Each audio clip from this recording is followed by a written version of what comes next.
paradox of attraction, why we fail to hold what we desire the most. Begin with a low voice and slow breathing. Friedrich Nietzsche once observed that when you gaze into your inner state, it gazes back into you. When we desire something desperately, we often believe we are reaching toward fulfillment. Yet paradoxically, this very desperation becomes proof of a deep inner lack, an abyss we unknowingly confirm within ourselves. People often ask, why does my life remain unchanged even though I repeat affirmations every morning in front of the mirror? The reason is simple, though uncomfortable. Those affirmations have become self-soothing, not self-transformation. Real change does not begin with the lips. It begins when one's mode of being changes, when the ontological layer of the self shifts. Today, we are not here to intensify desire. We are here to detoxify the poison of desperation and encounter the medicine of presence. Psychologist Viktor Frankl introduced the concept of paradoxical intention. The harder one tries to fall asleep, the more elusive sleep becomes. The more one tries to eliminate fear, the more fear expands. Attraction follows the same pattern. A person starved for love prays intensely for someone to love them. Yet at the core of that prayer often lies a quiet belief. I am not worthy of love. This frequency does not translate as warmth. It translates as pressure, neediness, and attachment. What they ultimately attract are relationships that disappear. The same applies to those who resent poverty. A person who stares at their bank balance repeating that money must come is often not seeking abundance but worshipping money. Whatever we worship is placed above us. As long as money remains above you, you remain its servant rather than its master. Spinoza wrote that desire is the essence of the human being. Yet when desire is directed entirely outward, suffering begins. The universe does not respond to begging. It mirrors the state of the one who begs. Aristotle once said that the soul never thinks without images. But these images are not frozen photographs. True visualization is the act of remembering the future.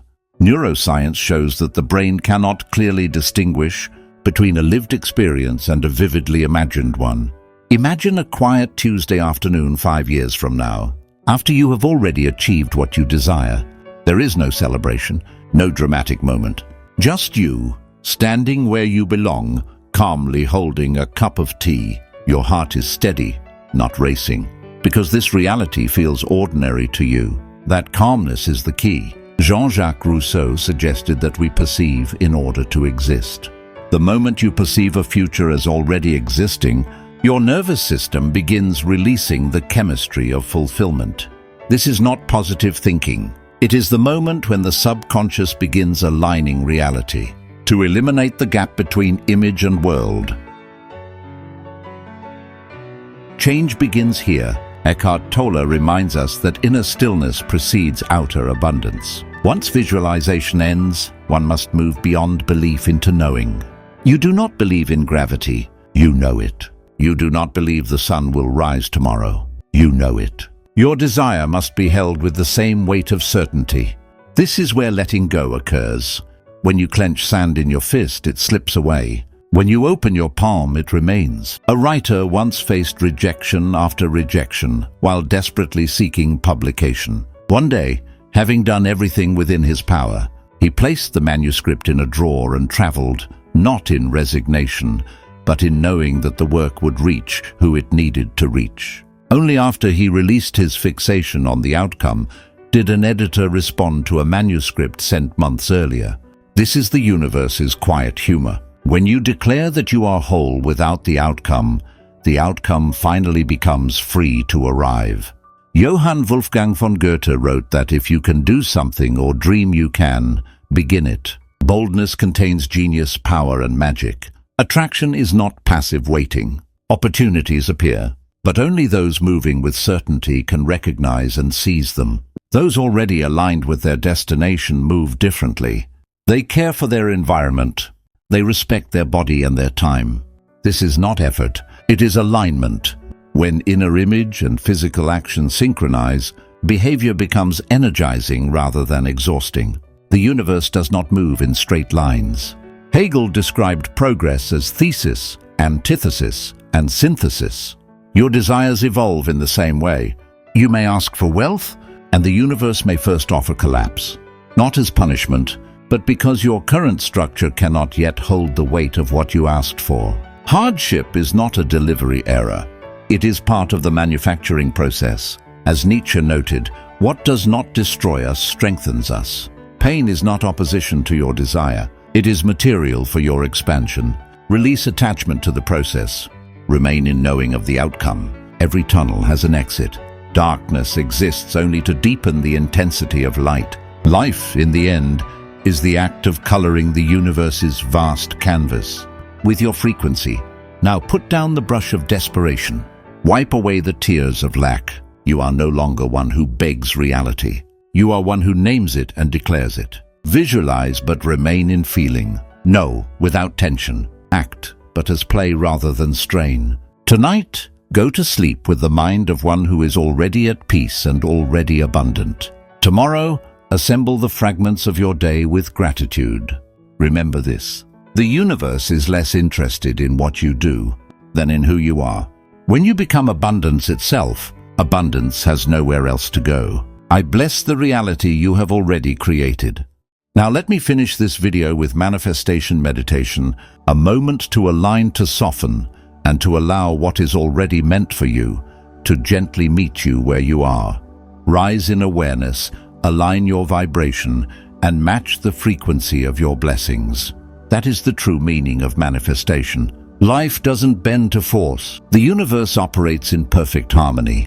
Don't cling to outcomes or rush the process. Instead, nurture what you can influence, your consciousness. The thoughts you allow, the words you speak, and the emotions you carry, they shape your reality more than any external circumstance ever could. The higher your consciousness rises, the closer you come to the reality that already belongs to you. Spiritual elevation is not escape, it's alignment. It's becoming one with the frequency of the life you desire. The dream you seek already exists in a higher dimension of possibility. You are not chasing it, you are simply rising to meet it. The more you elevate spiritually, the closer you become to the reality that is already yours. As your soul expands, your outer world begins to rearrange itself to reflect that light. This is not about forcing reality, it's about becoming the reality. So trust the divine order of things. The timing you doubt is the timing that protects you. Every blessing arrives at the exact moment you're ready to hold it. The universe does not rush, and neither should you. In the stillness, everything starts to align. Your soul already knows this truth. What is meant for me is already mine.